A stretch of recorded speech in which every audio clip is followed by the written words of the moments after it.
Hello बच्चों।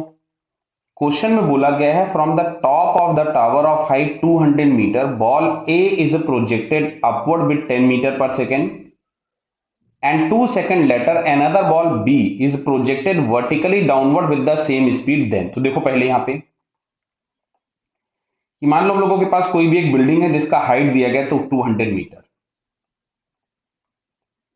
यहां से हम लोगों ने पहले एक बॉल को ऊपर की तरफ में प्रोजेक्ट किया जो बॉल ए है जिसके बारे में बात की जा रही है ए। अपवर्ड प्रोजेक्ट किया 10 मीटर पर सेकंड से। क्लियर। तो जरा देखते हैं कि 2 सेकंड के बाद इसकी कंडीशन क्या होगी, क्योंकि 2 सेकंड के बाद हम बी वाली प्रोजेक्ट करेंगे। तो अगर हम ए वाली बॉल के लिए बात करें तो इनिशियल वेलोसिटी दिया गया है 10 मीटर पर सेकंड। एक्सेलरेशन हम लोगों के पास ग्रेविटी का होगा -10 मीटर पर सेकंड स्क्वायर और t is equal to 2 seconds के बाद हम इसकी पोजीशन देखना चाहते हैं और इसकी velocity.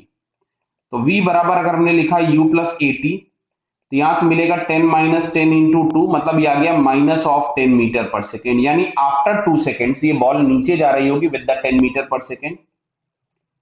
s is equal to u t plus half a t square. तो यहां से u बराबर दिया था आपके पास 10 इंटू टू -1/2 10 इंटू टू का स्क्वायर। तो हमको दिख रहा है s बराबर आ गया 0।